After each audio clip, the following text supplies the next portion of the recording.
नमस्कार, आज हम 29 जुलाई का करंट अफेयर डिस्कस करेंगे। पहले हेडलाइंस देख लेते हैं। केंद्र सरकार द्वारा मानव संसाधन एवं विकास मंत्रालय का नाम अब शिक्षा मंत्रालय कर दिया गया है। सेकंड है, डॉक्टर एस जयशंकर ने the Indian way strategies for a uncertain world पुस्तक का लेखन किया है। थर्ड है, प्रधानमंत्री नरेंद्र मोदी विश्व के सबसे बड़े hackathon smart India hackathon 2020 software को आयोजित होने वाले ग्रैंड फाइनल के दौरान संबोधित करेंगे। फोर्थ है, केंद्रीय वन एवं पर्यावरण मंत्री प्रकाश जावड़ेकर ने ग्लोबल टाइगर डे की पूर्व संध्या पर एक रिपोर्ट जारी की है। फिफ्थ है, पृथ्वी विज्ञान मंत्रालय ने नॉलेज रिसोर्स सेंटर नेटवर्क का शुभारंभ किया है। सिक्स्थ है, लखनऊ में अब चौक चौराहा लालजी टंडन के नाम से जाना जाएगा। सेवन्थ है, मध्य प्रदेश राज्य के इतिहास में पहली बार देश में वर्चुअल कैबिनेट बैठक हुई है। एट्थ है, IMF ने दक्षिण अफ्रीका के लिए $4.3 बिलियन का सबसे बड़ा कोविड-19 ऋण मंजूर किया है। नाइन्थ, भारत विश्व में वन क्षेत्र प्राप्त करने वाले शीर्ष 10 देशों में तीसरे स्थान पर है। 10th है, 30 जुलाई को मानव तस्करी के विरुद्ध विश्व दिवस के रूप में मनाया जाता है। अब हम डिटेल्स डिस्कस कर लेते हैं। फर्स्ट है, मानव संसाधन एवं विकास मंत्रालय का नाम बदला जाएगा। इस मंत्रालय का नाम शिक्षा मंत्रालय किया जा सकता है। दरअसल राष्ट्रीय शिक्षा नीति के लिए तैयार ड्राफ्ट में इस मंत्रालय का नाम बदलने की सिफारिश हुई है। पूर्व इसरो प्रमुख के कस्तूरी रंगन की अध्यक्षता वाली कमेटी ने राष्ट्रीय शिक्षा नीति के ड्राफ्ट को नए मानव संसाधन एवं विकास मंत्री रमेश पोखरियाल निशंक को सौंपा। ड्राफ्ट में वर्तमान मंत्रालय को मिनिस्ट्री ऑफ एजुकेशन के रूप में बदलने की सिफारिश की गई है ताकि शिक्षा और सीखने पर फोकस किया जा सके। सेकंड है, जयशंकर पुस्तक में लिखते हैं कि भारत को एक ऐसे क्षेत्र में प्रभाव हासिल करने के लिए दृढ़ता से संघर्ष करना पड़ रहा है जो इससे पहले और अधिक आसानी से किया जा सकता था, क्योंकि इसकी विदेश नीति में अतीत में 3 बड़ी गलतियां रही हैं। ये गलतियां हैं, पहली है 1947 के विभाजन ने देश को जनसंख्या और राजनीतिक दोनों के लिहाज से छोटा कर दिया। सेकंड है, आर्थिक सुधार में की गई देरी जो चीन के बाद लगभग 1.5 दशक बाद शुरू हुआ। चीन के 15 साल के अंतराल के बाद भी भारत अपने भारी नुकसान में है, जिसका कारण भारत के आर्थिक सुधार में हुई देरी है। थर्ड है, परमाणु विकल्प का संबंधी कवायद का लंबा होना, जिसके परिणाम स्वरूप भारत को इस क्षेत्र में प्रभाव बढ़ाने के लिए पराक्रम के साथ संघर्ष करना पड़ा जो पूर्व में आसानी से किया जा सकता था।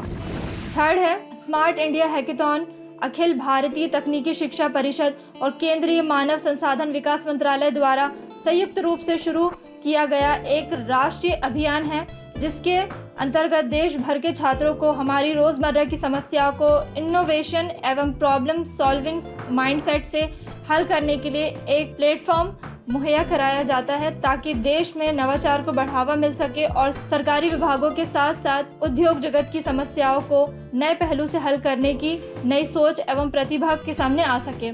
स्मार्ट इंडिया हैकेथॉन 2020 चौथा संस्करण है, जबकि इससे पहले 2017, 2018 और 2019 में हैकेथॉन आयोजित किए जा चुके हैं। फोर्थ है, दुनिया के 70% भाग भारत में है। यही नहीं, 1973 में हमारे देश में सिर्फ 9 टाइगर रिजर्व थे, जिनकी संख्या बढ़कर 50 हो गई है।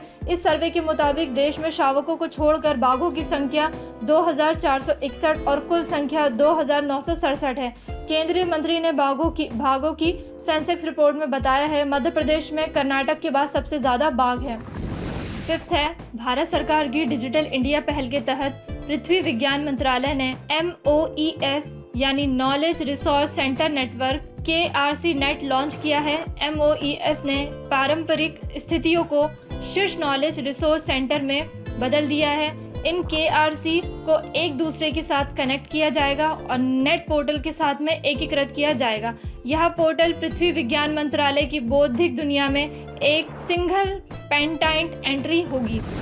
सिक्स्थ है, लखनऊ में विकास की नींव रखने वाले नगर निगम के पूर्व सभासद व मध्य प्रदेश के राज्यपाल रहे लालजी टंडन के प्रति श्रद्धा सुमन अर्पित करते हुए नगर निगम कार्यकारिणी ने चौक चौराहा व एक सड़क उनके नाम समर्पित कर दिया है। चौक चौराहा अब लालजी टंडन चौक और हरदोई रोड से चौक चौराहे तक सड़क लालजी टंडन मार्ग के नाम से जानी जाएगी। सेवेंथ है, मध्य प्रदेश राज्य के इतिहास में पहली बार देश में वर्चुअल कैबिनेट बैठक हुई है। हालांकि अस्पताल में भर्ती होने के बावजूद सीएम शिवराज सिंह लगातार मंत्री और अधिकारियों के साथ वीडियो कॉन्फ्रेंसिंग के जरिए बैठक कर रहे हैं। सीएम ने अस्पताल से वीडियो कॉन्फ्रेंसिंग के माध्यम से मंत्रियों और वरिष्ठ अधिकारियों के साथ प्रदेश में कोरोना संक्रमण की स्थिति की समीक्षा बैठक की और आवश्यक दिशा निर्देश दिए।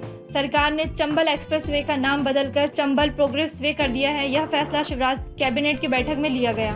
8 है, अंतर्राष्ट्रीय मुद्रा कोष यानी इंटरनेशनल मॉनेटरी फंड IMF ने दक्षिण अफ्रीका में आपातकालीन सेवाओं के लिए 4.3 बिलियन अमेरिकी डॉलर के ऋण को मंजूरी दी है, जो विश्व में किसी भी देश को कोरोना महामारी से लड़ने के लिए मंजूरी की गई है। सबसे अधिक राशि है। अंतर्राष्ट्रीय मुद्रा कोष ने इस ऋण को मंजूरी कोविड-19 से प्रभावित हुए आर्थिक स्थिति और आर्थिक प्रभाव को संबोधित करने में प्राधिकारी के प्रयासों का समर्थन करने के लिए दी है। दक्षिण अफ्रीका में 4,50,000 से अधिक मामलों के साथ इस महाद्वीप का सबसे अधिक प्रभावित देश है। 9 है, संयुक्त राष्ट्रीय खाद्य और कृषि संगठन द्वारा जारी नवीनतम वैश्विक वन संसाधन मूल्यांकन के अनुसार पिछले दशक में वन क्षेत्रों में शीर्ष 10 देशों में भारत को तीसरा स्थान दिया गया है। FRA सभी सदस्य देशों के लिए वनों की स्थिति, उनकी स्थितियां और प्रबंधन का आकलन करने के लिए 1990 के बाद से FAO द्वारा लाया गया एक व्यापक मूल्यांकन है। 10 है, मानव तस्करी के विरुद्ध जागरूकता और पीड़ित व्यक्तियों के अधिकारों की रक्षा के लिए 30 जुलाई को मानव तस्करी के विरुद्ध विश्व दिवस के रूप में मनाया जाता है। इस वर्ष United National office on drugs and crime द्वारा मानव तस्करी के विरुद्ध विश्व दिवस की theme committed to the cause working on the front line to end human trafficking है। मानव तस्करी में लगभग 1/3 पीड़ित बच्चे होते हैं। आज का करंट अफेयर यहीं समाप्त होता है। धन्यवाद।